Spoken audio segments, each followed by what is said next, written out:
This is gonna be nice. Sex positive culture. It's my body to give. Are threesome gifts a thing? Taking a breath. I like your bed. Horizontal. This is Horizontal with Lila. I'm Lila, and I am horizontal in bustling West Side Manhattan. I am Lady Diana. And I'm Dino, and we're here at Horizontal with Lila. Hi. I like it. We can also do it again. All right. It's good. It's just good to have multiple takes. Yeah. You know? Yeah, let's... Do you want another chance? It's so great. Because we don't want to excommunicate you from society for making one mistake. No, we do not. Horizontal is a podcast of intimacies, recorded while lying down. It's like slow radio, consensual eavesdropping. Because I love sleepovers, spooning, secrets, sex, storytelling, and stargazing, I've metaphorically rolled them up in audio form and made you this. Each recording is typically between 2 and 3 hours long and divided into 2 parts. The part 1s are available in all the podcast places, and the part 2s are available exclusively for my patrons.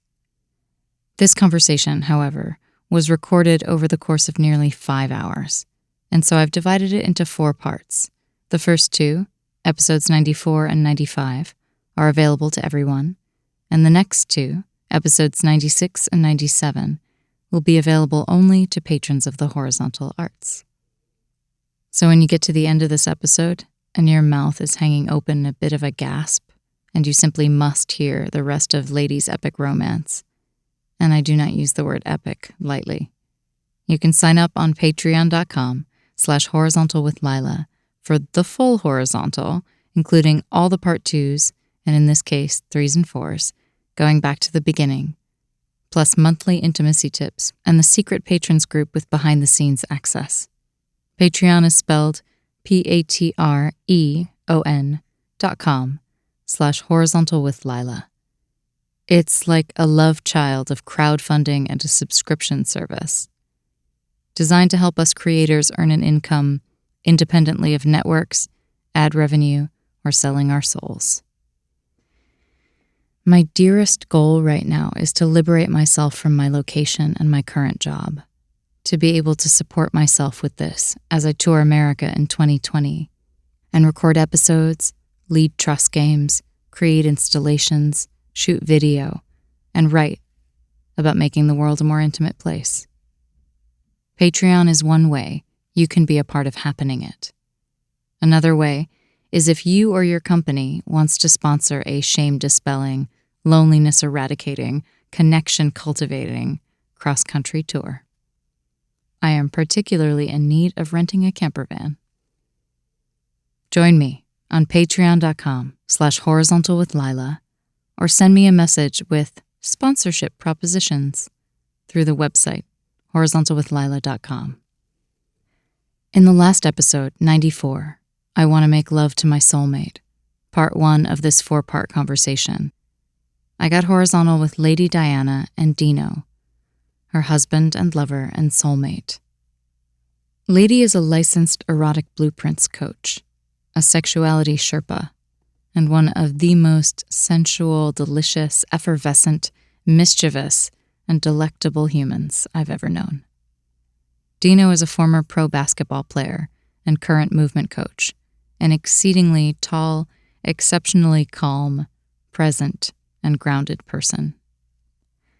In the first part of our conversation, we talked about unspoken Latina rules, be sexy, and spoken ones, don't be a slut. Chickenheads, dancing in the middle of the circle at family parties, the porn section of Leidy's family's video stores, Dino's Croatia, the day his mom decided not to give him the sex talk, and his circle of high school friends. We talked about Sven, his best friend/brother, who had just visited them in New York. We talked about not allowing blood family or marriage to keep us unhappy when people are no longer able to function as a unit. And Dino told us about his first time and his unshakable certainty that he would meet his person. In this episode, we discuss Leidy's belief that passion always has an expiration date and how Dino began to change her mind. We discuss making out when you say hello, making out in general, what making out is even, Dino's first heartbreak and nearly 2 years of celibacy, and the importance of a connection that goes beyond the physical. Dino talks about the trap of sleeping around and the freedom in monogamy. Leidy tells the tale of her first obsessive teenage love, fondling each other in the living room of her mom's house, smothering, engulfment, and being loved in a way that feels stifling. We discuss moving towards what feeds you, being able to take space while in the same room as your partner, mindful touch, and the glory of body heat. And then Leidy begins the story of her first big love affair, which involves a large bribe, Club Med, Turks and Caicos, 2 playing cards, a seduction, a work romance, 1 Italian mother from a village, and a grand gesture. And that was just the beginning.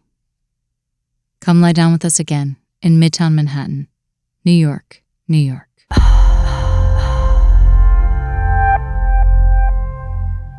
I feel like there is depths that we haven't explored, and I always had kind of that in the back of my mind that I will meet someone super special, that I will be super happy. There was like no other option, and it's there. And then it went from it's there to it's here, right now, right here. And You had faith in it. yeah, there was definitely like, and I knew when it comes to like monogamy, that even like a first, like when we met, and I remember one of our first talks together, and she asked me, like what kind of relationships I like and what am I into.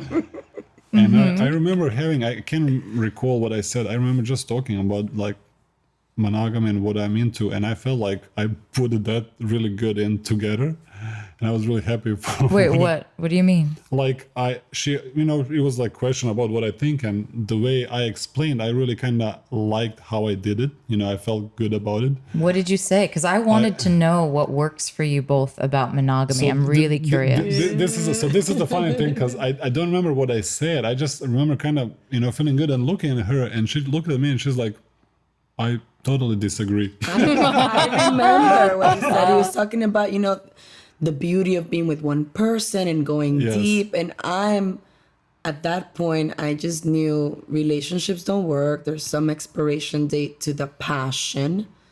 And I didn't want to live without passion. And I'm like, maybe a lot of relationships go further, but there's something about passion that dies. And I just didn't want to live in that space, maybe because I also didn't see passion in my house. And that was a very big fear, that I didn't want to live without passion. So you learned from witnessing your parents' relationship that passion dies. It's not sustainable. Yeah. When you get married, your bed experience Dries up. I think it started with my parents, but I also saw this all around me, and like I said, I had brothers, and they were promiscuous, and I just saw cheating and lack of passion. I never saw an older couple make out. I was always very fascinated by when and how people make out, because to me it was such a big part of the initial excitement. And when you say make out, because make out is a really general term, like people say hook up. Hook up is also a really general term that could cover a zillion things. So when you say make out, you mean? I mean like deliciously kiss each other, right? But without destination, right? There's no like a goodbye or a hello kiss. We just go and we play with our mouths, and we start, and there's there's just no end, and it ends when it ends, and it starts when it starts. It's this desire to journey into each other's mouth and just kind of like feel it and enjoy it and play and separate. Like, it's a very juicy experience, and you both have to be in it for it to have those like sprinkles and sparkles on them. And I love making out. Goodbye and hello are not destinations, but they are reasons. So I think you maybe are saying kissing without a prescribed reason or time to do so, and also without trying to make sex happen right then. Yeah, it's almost like I never see people make out when they say hello to each other.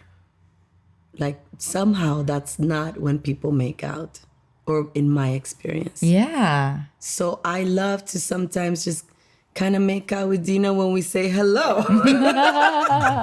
Like that. So that's what I mean. Maybe is that there's over time in a relationship, the length or intensity or variety of a kiss starts to become pattern, that it's for one thing or another.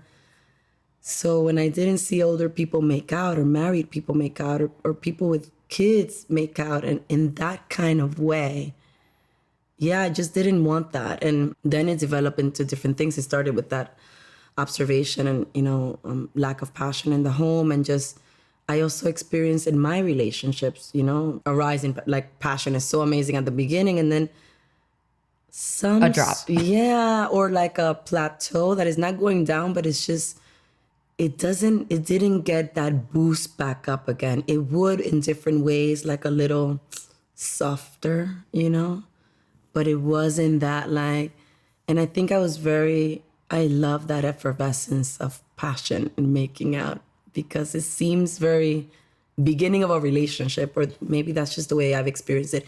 And to this day, I don't see people make out so much. It's not just something that, sometimes I see younger couples in the train, like high schoolers, make out. Mm-hmm. Like that's when you're making out and you love it and you're in it and you just want more of it.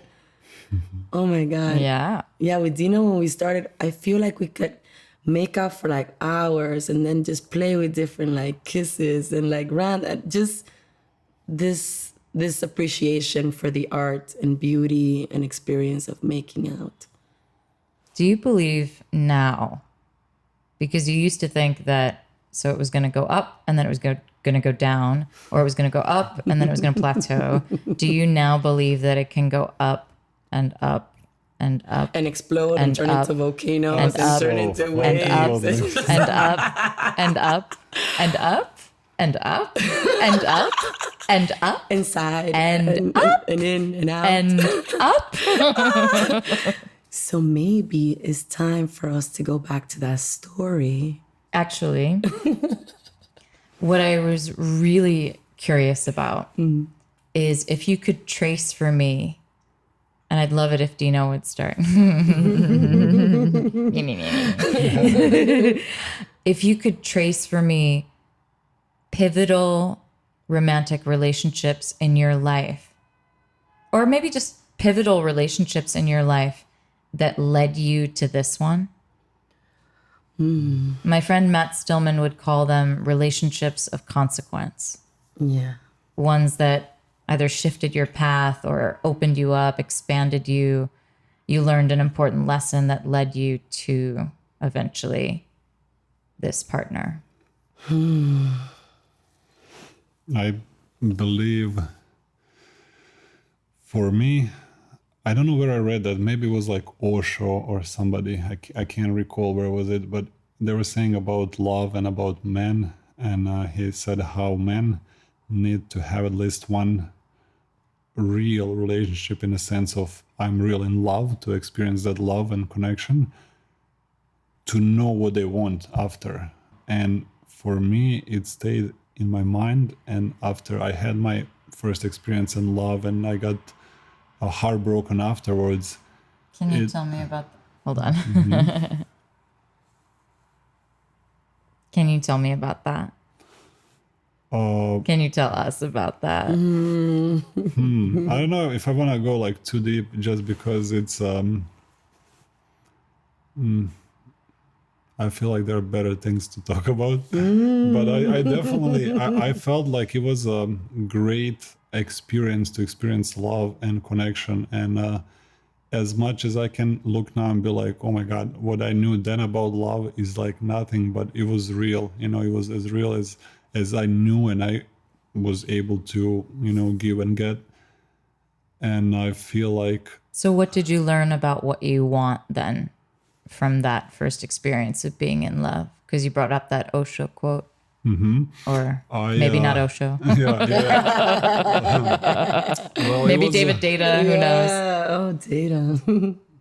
Yeah, like I feel like afterwards is when a lot of things happen. So afterwards, I went through a lot of, again, different relationships that were like kind of more hookups, nothing, anything, and nothing too deeper. Can you actually just give us the bare bones of it? Because I don't have any, I can't place it in my mind in any way. How old were you? I think when that relationship ended, I was like 22. Were you in the States yet? I was in Croatia at that time. How did you meet her? In Croatia.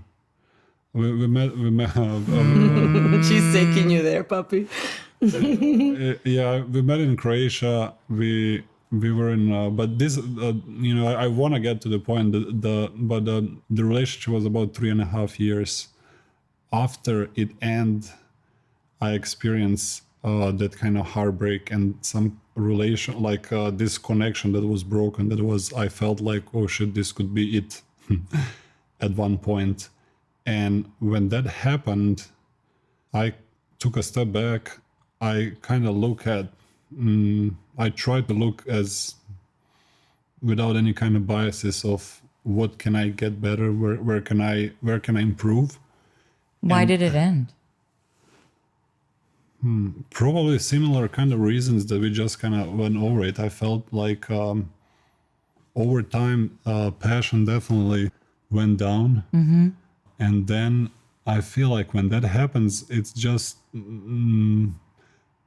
question of time when everything becomes a problem, you know? Yeah. Like, and then every little thing becomes like super amplified, and you end up being in this relationship where no one's really enjoying it, and you just kind of, at least it was for me, you're just kind of waiting a next moment that could set a fire. And but it wasn't, I don't know, it wasn't something crazy. It was just like over time, it definitely, passion went down. It was a lot of kind of not understanding of maybe what I wanted and what she wanted at the time. And I also think we were pretty young and we needed to experience all this. I felt like when I say heartbreak, I don't pinpoint it as at a certain person. I just think about it as something that needed to happen for me to teach me how that feels and what like to really show me what kind of that love can do and how powerful that is and what it means to be with someone and then, you know, to break up. And I feel like a pivotal moment for me was after that, and after my craziness for some time after that, let's say, serious relationship, I spent about 1.5 years just alone, like without anybody. I felt like I needed a space. I didn't want any relationship, and I was actually feeling like really great at that time. So Was there a moment in your promiscuity or your hooking up that you realized, oh, this is not, I actually don't want to be doing this? well, this is the thing. Every time I would hook up, I wouldn't hook up just to hook up. There would have to be some kind of connection, even if that is like a one-night stand, right? So Yeah. I had to feel some connection to you. Like, I don't care who you are, how hot you are. If we don't have some kind of connection, I'm not interested. Like, it's just I resonate with that too. simple as that. So for me, Demisexual. yes, for me, through these hookups after, I felt like I was able to get some kind of connection, but I wasn't really looking into any deeper at the time. So then I was like, this is fine, you know, for some time. But then it came to a point where, like, you know, it doesn't have its depth at some point. It's like, yeah, I can do whatever, be with whoever, and I'm free, but I'm not really free. And then I was like, all right, let me just step back. What was not free? That's what he told me about wanting to sleep around. He's like, you're not really free, actually. Yeah, I'm really curious about what that means to you. Well, because sometimes we think you see people in relationship and you feel like, man, if I open a relationship up, or if I can sleep with different people, or if I'm not in a relationship right now, if I'm single, I would feel so free, you know. And I feel like that's what happened to me at some point in that relationship that was similar to many others, that, you know, things start dying, especially the passion. And then you get this kind of, at least I got this kind of feeling of like, maybe this is the ideal, right? Or maybe there is another way, or maybe if I'm single or whatever, I would feel freedom. But then there was a part of me that still thought and felt like there is more depth to the relationship between me and another human being that I haven't experienced to that level yet. So I'm trying to get into this with you, into your brain about this. Yeah. So are you saying that you weren't free because your connections were shallow and there's freedom in depth? Yes. If I don't see depth in something, I feel trapped. Yeah. And Me too. I mean, it happened even with, like, I don't know, I had 5-6 years ago, I worked in a restaurant, and at some point I knew everything. Like, there was not a question you can ask me and I'm gonna say, I don't know. And I felt, I don't know, I feel bad to say this, I felt stupid. I felt like I need to get out of here, you know. I just felt so trapped. And Because I'm not learning anymore. yeah, like I'm not learning, I'm not growing. Like this isn't it, you know. So for me, it's like I would always, I'm searching, I'm constantly searching. Okay, what is something that makes sense for me and that I can really expand and grow, and not being able to explain with the words and not being able to comprehend, but that there is a lot of space for me to be free and explore and try. And it wasn't up until this happened in this relationship with the lady, because, you know, there is a things that it was always in the back of my mind. Okay, this is gonna be great, positive thinking of, like, you know, I want person to be this and this and this or whatever. But then when it happens, it's like 10 times better, and I don't even know I don't even know what to think or what to expect or what to plan for, because it's like there is so much that I'm just trying to be as present as I can to feel it and to experience it. Like, there's so much of levels and So many levels going on right now. So you were celibate for a year after that. about a year and a half, maybe a year, even more, close And to 2 years. when did you decide not to be anymore? How did that come about? Again, it was I was just kind of feeling it, and I would kind of check in with myself and be like, all right, you know, you haven't been with anybody for some time. How do I feel? And I was feeling great for, like I said, almost 2 years. But then I felt like there was a time for me to open up, not to force, but to be ready and open for a possibility of something. And did you have relationships after that and before meeting Leidy? Like, I think it was 2. I'm gonna say maybe like 2 hookups,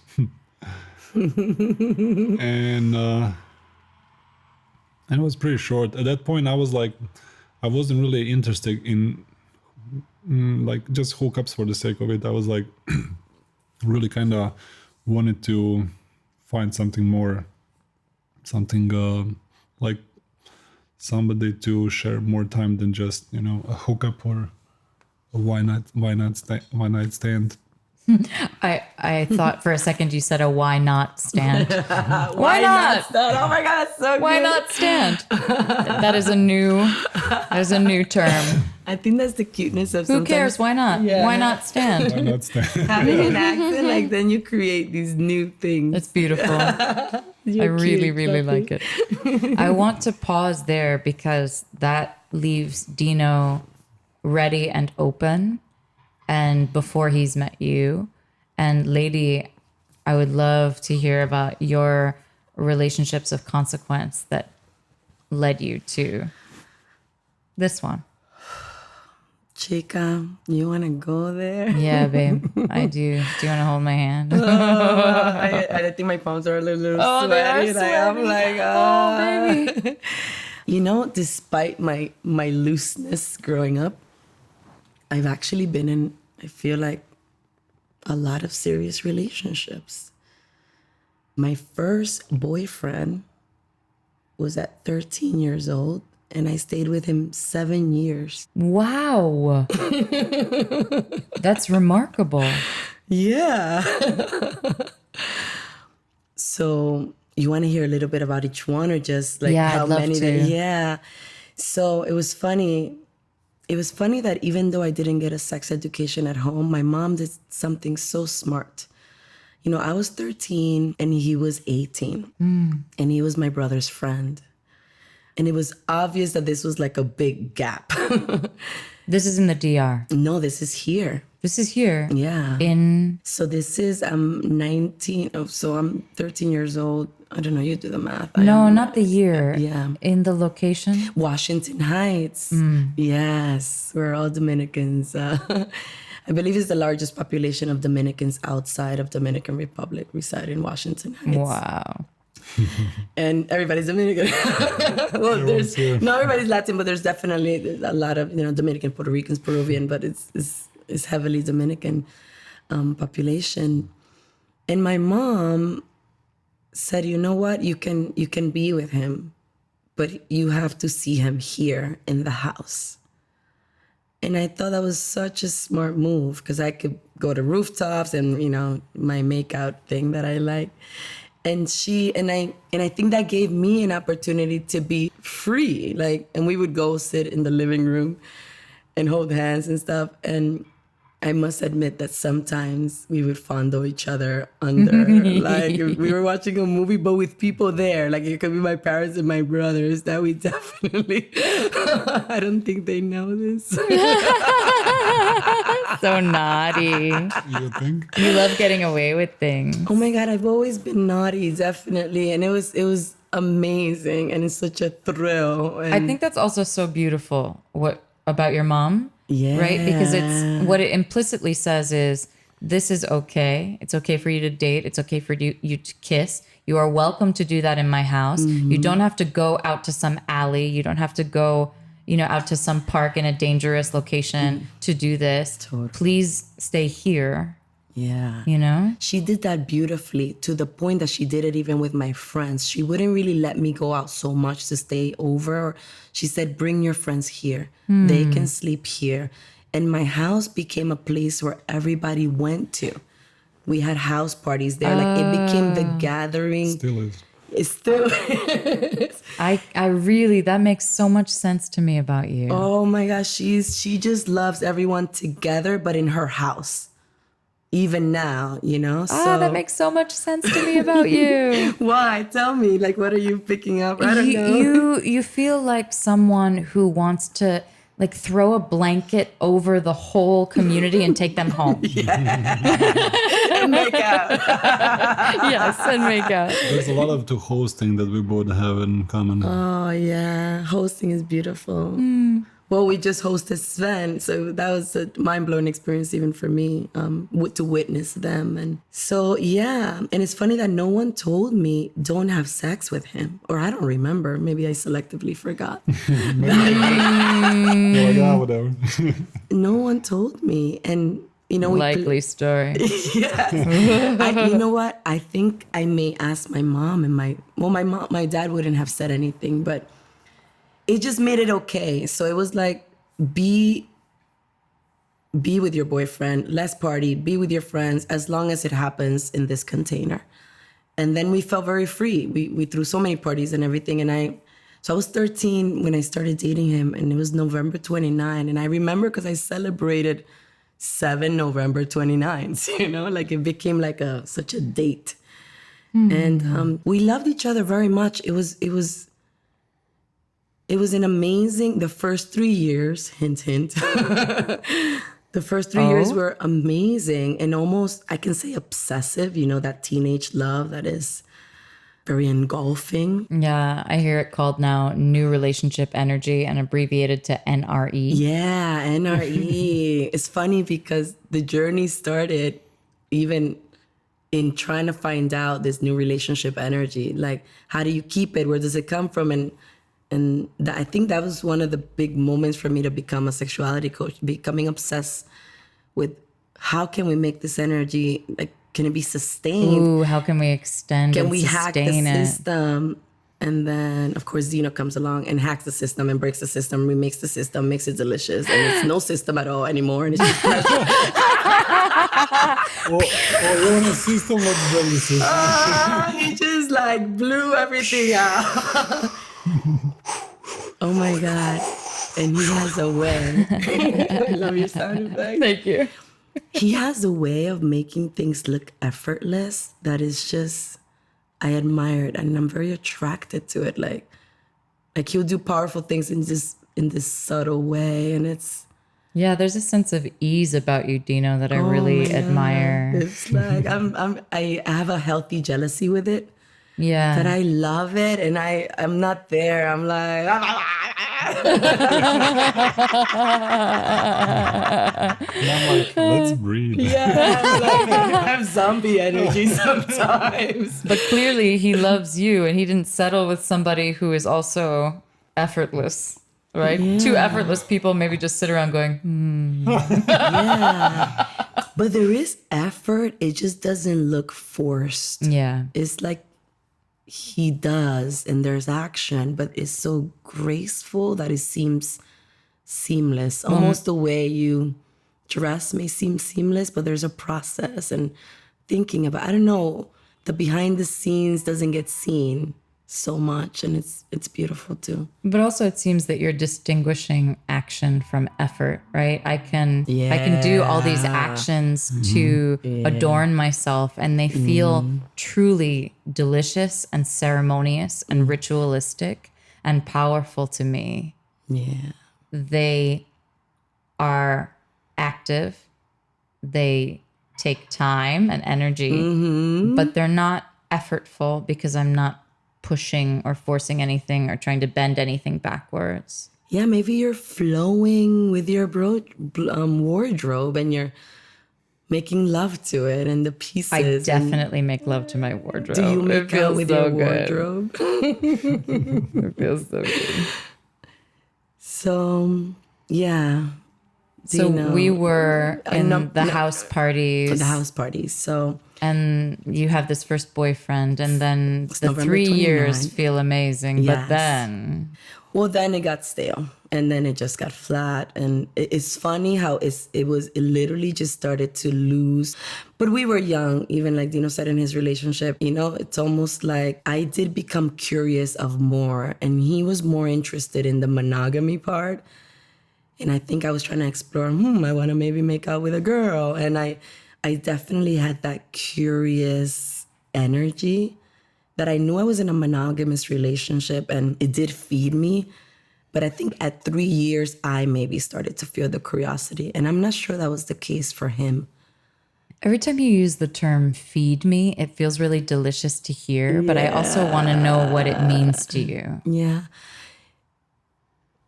In my erotic blueprint coaching, we started using this word nourish, and they made the distinction that something can take the hunger away, crappy food, or like you say, you can do something to do it. And then there's something that nourishes you. So I know that if I'm hungry and I eat a pizza, that could be good. It could take my hunger away. But knowing that I need fiber and, amino acids and things that are going to make me feel great, for many hours after. It's just more important sometimes. So I think I was fed in the way that he really made me feel loved and special. I think I was very lucky to have someone that loved me so much the first time. Yeah. Because my standards went off the roof. Like, Yeah, you were, let me tell you. I was like, it's just, that's what I saw. And I know I would see something different around in some friendships and even in the way my brothers would interact. And I was like, no, I need someone that's really into me and that really loves me and pays attention to me.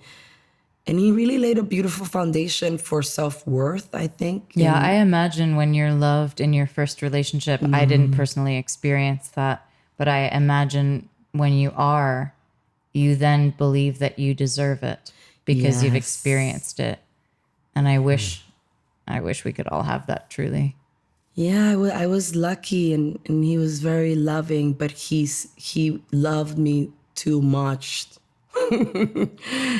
Too much. Too much, maybe in that it became suffocating in the sense of I would like to go to a party with you and dance with someone else. I can be your girlfriend, but still I'm very energetic and I like to go around. And he, looking back, I think wanted to keep me for himself. And maybe this is a story I've created. I wonder if I would ask him now what he would say, but Are you still in touch with him? who, that's interesting.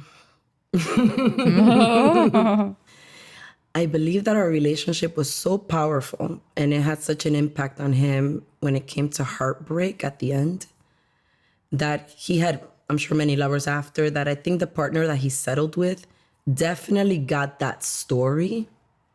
And he's still very close with my brothers, or maybe not as close. But there was definitely tension where we would see them or they would come to the house and I could feel like I'm a dangerous energy. But it only happened when he started being with his last lover, who's now his wife. So we would be in contact in and out and it was okay. We would talk. But definitely when he started to form a serious relationship with someone else and had kids and everything, it appears to me that I became dangerous energy. Yeah, you had to go. Because I was that girl that did that thing. The one that got away. Yeah, and that he was obsessed with her. And I'm saying those words and maybe, but that's definitely the way I experienced it at the time. Like, and it's sad because I tell my brother, I was like, I wish we could just hang out and chill and you have your family. But I'm like not allowed in that space. And it was never told to me, but energetically I felt it. Yeah. It doesn't sound like too much love, though. I'm not sure that there really is such a thing. It really just sounds like possession. Smothering. Like jealousy. Yeah. Jealous. It just doesn't sound like, yeah, I'm really not sure that too Yeah. much love is possible if it's actually love that's not spiked with other. Maybe it's the way you express it. If it's overwhelming, if I'm constantly on you and not letting But that you doesn't breathe. seem like love. That seems like desperation and need and Yeah. grabbiness and codependency. Well, it was his version of love. So maybe it stayed in my mind as that's the way he was loving me. And it felt, maybe it's better to say wasn't the right. I don't know. That is the way he was loving you, though. That makes sense. Yeah, and that's the way I experienced it. Like this is, even when you love someone and there's a lot of love, you can be strategic with it, give it, take it, bring it, take it away.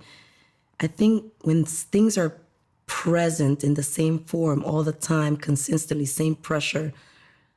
So maybe Well, they lose their luster, right? You Yes. drink one cup of coffee every day. Soon the coffee doesn't feel like anything. So maybe the coffee's not too much in itself, but it felt like too much of what he was giving me. I don't know if I ever told you about the love coach, Annie Lala, who was on the podcast. She's an incredible interpreter, instigator, scribe, architect of love. And she talks about the inhales and the exhales. And when you're together, it's like inhaling, right? You're like, oh my God, I just want to be with you. You feel so good. And then you need the exhales, like, hey, fuck you. I'm going to go for a walk. I need a break. Let me go see my friends. Let me do my thing. Let me journal. Give me space, because there is nothing to, there's no distance to inhale. You can't inhale forever. You have to exhale at some point so that you want to inhale again. Yeah, well, the body reacts to differences like stimulus, and sometimes we need just to know the other. But I think you can create exhales being right next to each other. I was about to say something like that. Because, yeah, I feel, I don't know, with I had Dino. a fear of maybe like at the beginning of relationship. I had a fear of like, if we spend too much time, if we live together, like, is this gonna break this great connection that I just have?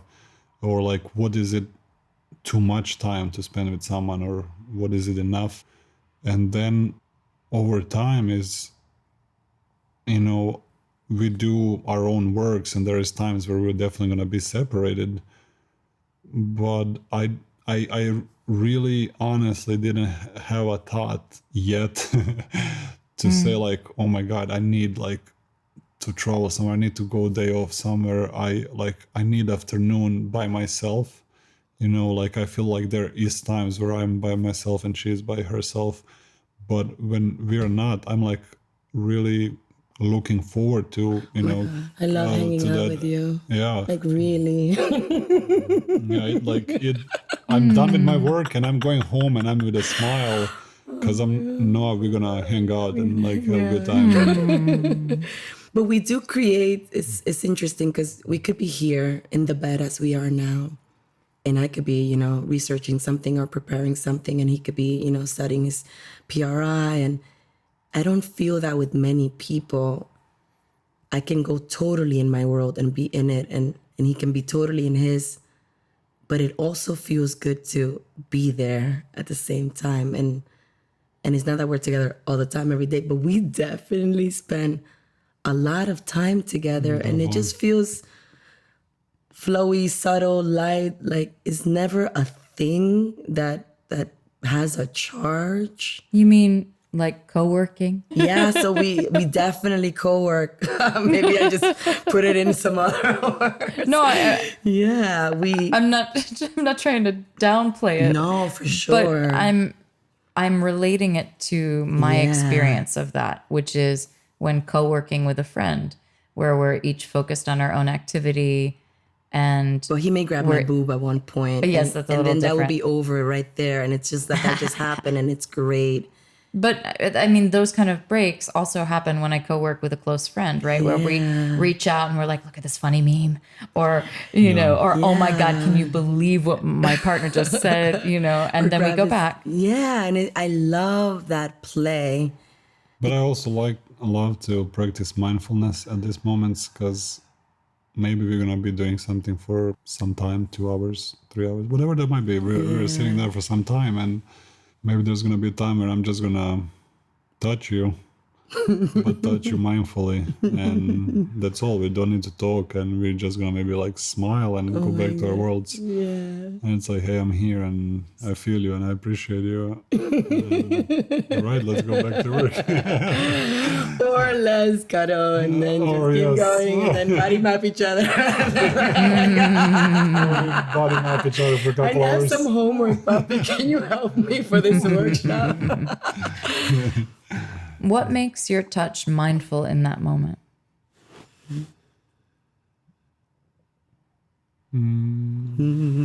I feel like I'm here, like my mind is not thinking about my mind is not thinking first like, oh, do I need to pay a bill or go to my work or do this or my mind is right here with this person next to me, and I'm just experiencing her energy and her being here. I'm not expecting anything. I'm not looking for anything. I'm just, grateful that I can be part of this great energy that fulfills me. And so your attention is on the touch. And is your touch to acknowledge the energy that's present? So my energy is on touch, but also on creating a super positive energy, like loving energy or sexual energy or any energy, like ultimate energy, like put all together, that is coming from me to this person. So it's not just about the touch, it's about what do I project with the touch, and how does that person reflects with that, or how does it react, or how does that feel to that person. So that would maybe be something that goes through my mind, rather than rather than like thinking like, oh, did I kiss her enough? Did I hug her? Okay, let me do 2 kisses here and 3 hugs. So Let you me gotta fill the check. quota of ETA that we're healthy. 3 times a week, you should be having sex. So I'm like not fan of like putting any kind of numbers or structure to it, just kind of flow and experience as it's happened. I notice body heat. And it's only because I experienced a cold body before. And I mean, like a cold body that doesn't have life. So I am so grateful that I can sense heat when I touch you, because it means you're alive and here with me. I don't know, touch for me is that presence. And I think I learned that by losing, that you can lose it and not have it. And now it's like, oh my God, you're actually here in this moment and we're happy. And I think that's something that we forget. So in a way it becomes basic, like, oh yeah, you're happy, you're here, I touch you, like, life is tough. dude, you can die like tomorrow, like Exactly, later, 5 minutes, you can go to like, oh my God, I want to just like. No, we're living in freaking crazy New York City. You can literally walk out and get hit by a car. Well, I don't even want to imagine any bad scenario, but I'm aware of it can happen. Like, this life is not given, It's not guaranteed. It's not guaranteed, and it's something that needs to be cherished, because you got only one. No one got alive out of this. It's gonna death. I'm not scared of it. It's gonna happen when it happens. But until then, I wanna be here. I wanna cherish that. I wanna be present. Yeah.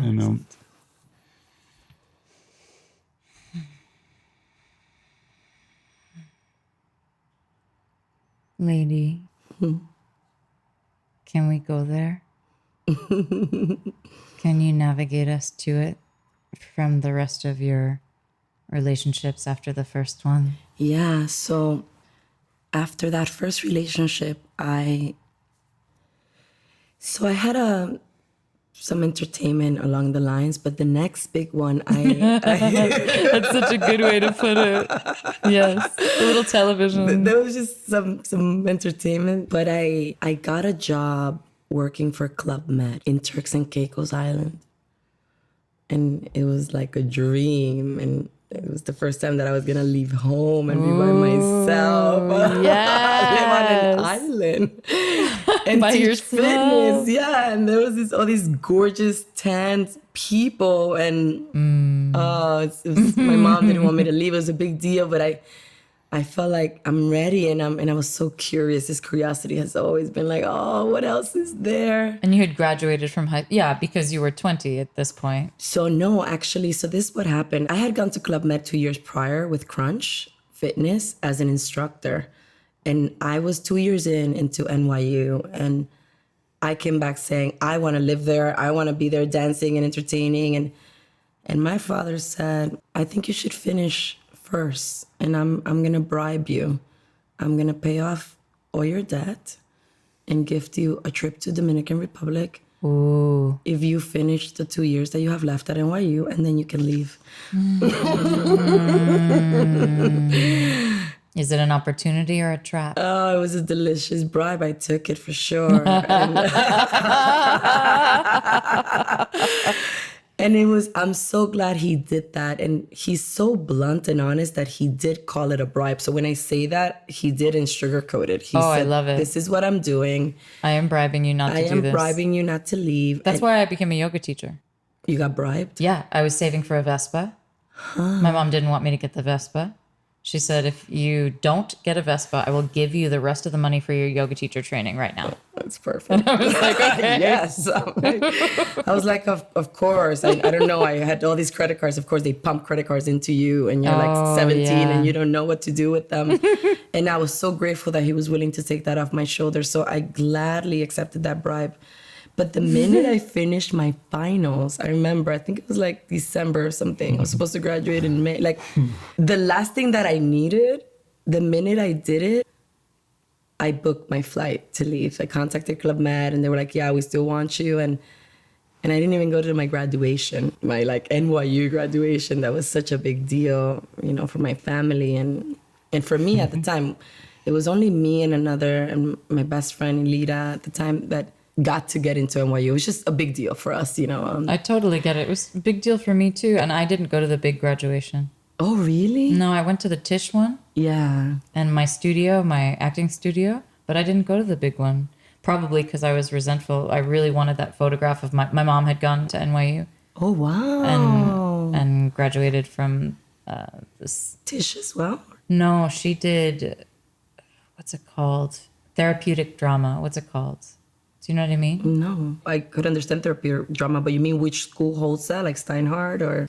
I don't recall, but she, School of Social Work maybe. School of Social Work, maybe NCAS or something like that. And so she had a picture of her in her purple cap and gown, and I really wanted to recreate that with me and her, you know, because I was with her because I had been born, and then I couldn't do that. But I think maybe the fact that I didn't go to that big graduation was because I felt resentful.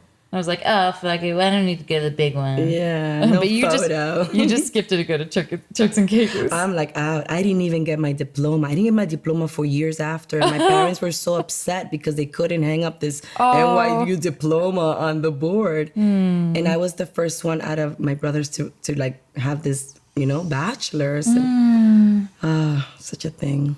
Yeah. Well, I left gladly.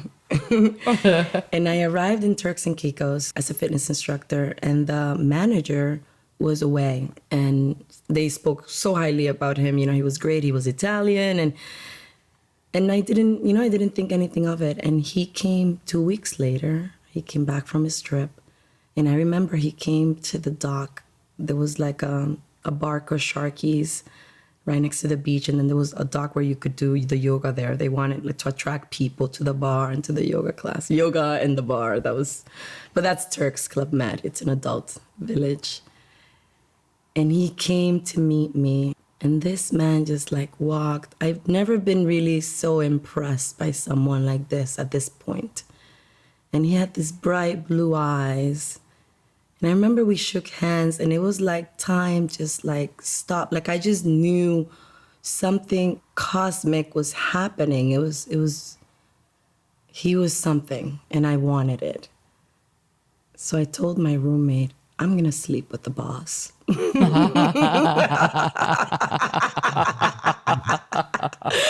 And she's like, he doesn't do that, you know, he's like one of the serious ones. And you said, oh yeah? Oh my God. I like a challenge. I'm gonna take this one home. Oh my God, her name was Lindsay, and we had like a challenge of like, and I became determined in my very playful way that I was gonna seduce him. And I started to play with that energy, and he responded right back. And it was a little reserved because he was, you know, the general manager there. But we played with it, and I felt it, and it was almost bigger than us, more powerful than us. And it wasn't maybe long after that.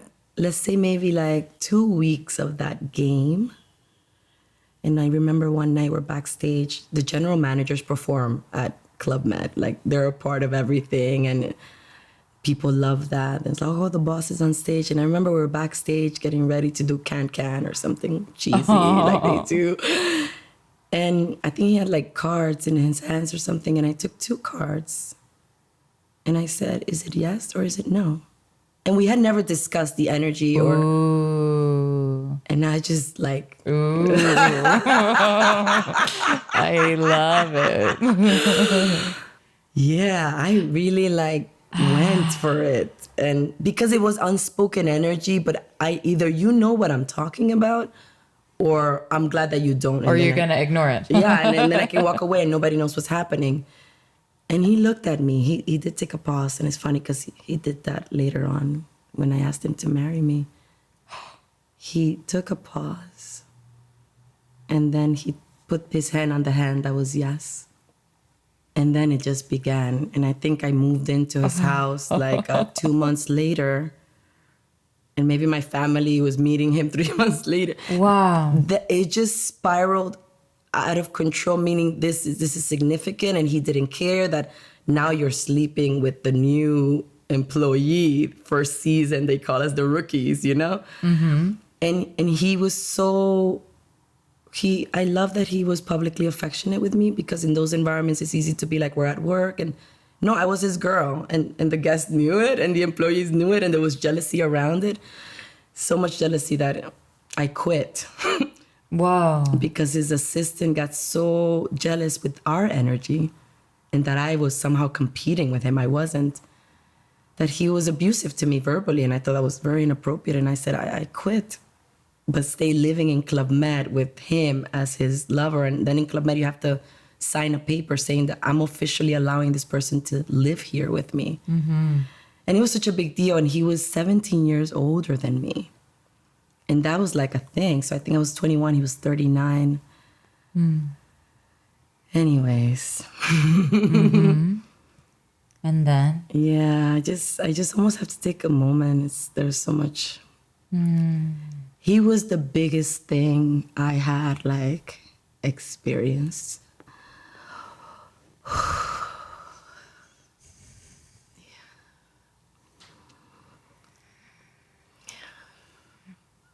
And it was juicy and wonderful and amazing. And our season was gonna be over, and we needed to move somewhere else. And the next place was gonna be Portugal. And he met my family. We flew to Italy. I met his family. And I remember his mom asked him in Italian. He later told me, how much did he pay for me? Because this young Dominican, dark girl in this town of not even 5,000 Italians on some mountain near Pisa. It's like, this is obviously either a prostitute or some girl that's using you for money. Or it was, I wasn't like, welcome home, daughter-in-law. Whoa. She fell in love with me after, and a strong bond was definitely built. But we went on, and then she got to know me and saw that our love was real. And that was the biggest challenge. He was light, I was dark. He was older, had more money, and people always questioned if it was because he had a position that I was with him. But we ignored that, and we loved each other deeply. And we went to Portugal, and it was a difficult place. And he would mention marrying, but I was a person that didn't believe in marriage. I don't know. I just didn't think I wanted to do that. Did you think it would kill what you had? Of course, because I think I've had this thought for a long time that I don't know, that marriages don't work or long relationships don't work.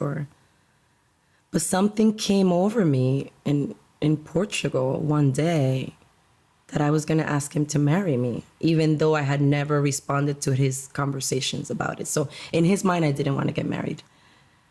And I asked a set designer to make me these big letters that kind of glowed in the dark. And we had a huge backyard, and the manager gets like a house and more like an apartment in Portugal. And I put some letters out. They were big. I set them up in our backyard. It said, marry me, Chipo, which is what I used to call him. Chipo? Yeah, it's... Cipolla means onion in Italian. So it's like short. There was some onion story that we won't get into right now. Oh my gosh! And it got shortened into that, like... The onion story. The untold onion story. The untold onion story. I think I was eating some onions or something one time, and we were making out, obviously, because I like to make out. And he called me like Señorita Chipola, like like Lady Onion or something like that. And it was so cute, and it kind of stuck around. And then I like put it back on him, and I would call him Chipo. Oh, Lila, why are you making me go there? I think because it's beautiful. Yeah. And because it means so much to who you are now and what you've found now, I want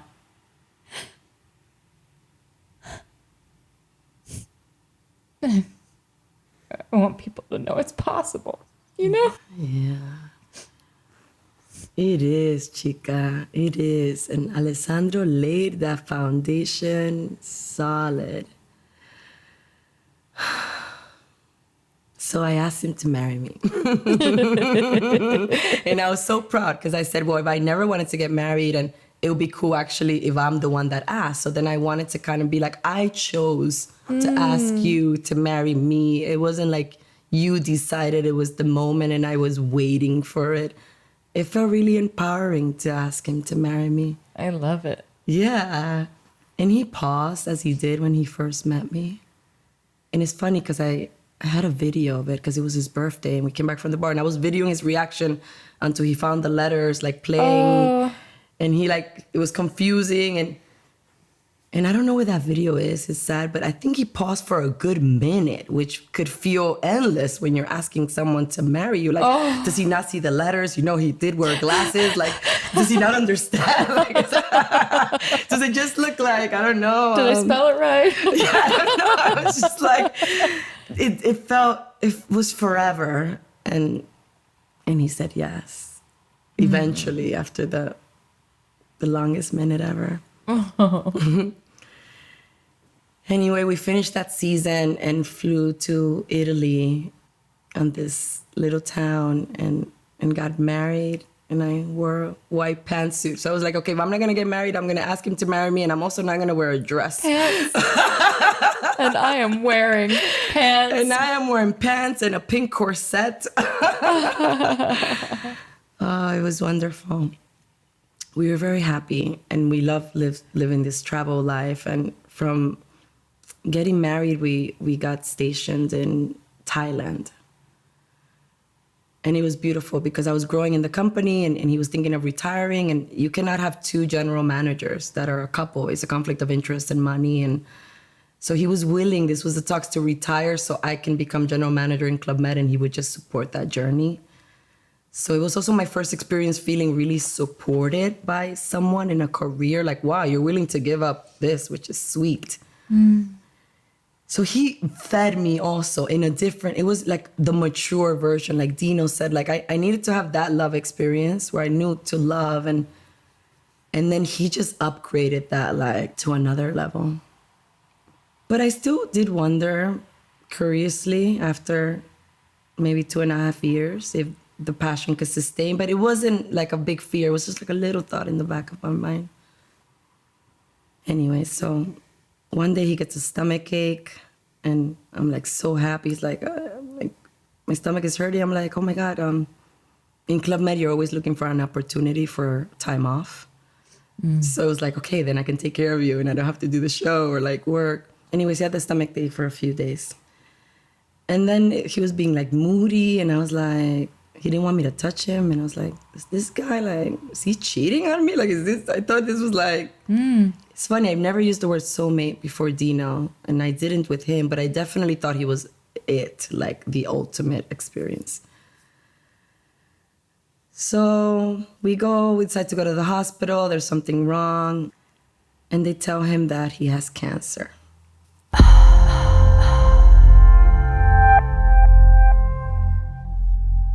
To hear the rest of the story of Leidy's first epic romance, become a patron of the Horizontal Arts on patreon.com/horizontalwithlila, patreon.com/horizontalwithlila. Be sure to hit the subscribe button wherever you're listening to this because it really makes a difference in this podcasty world. And for intermittent missives with saucy photos, bits of writing, and things of horizontal interest, you can sign up for my mailing list on horizontalwithlila.com. This episode was mixed and mastered by Irving Gadori.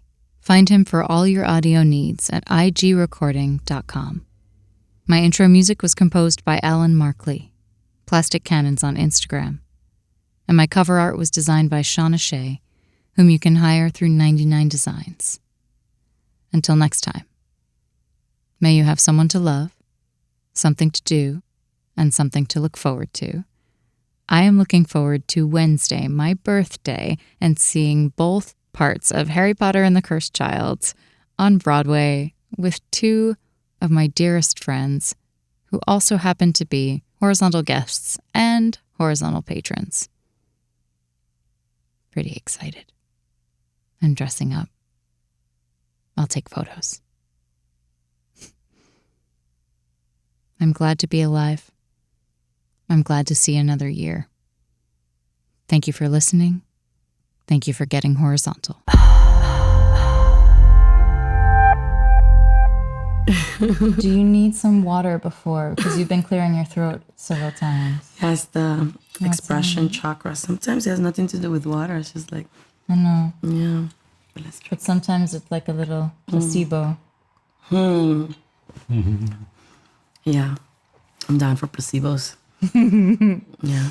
Let's use them. Anything that works?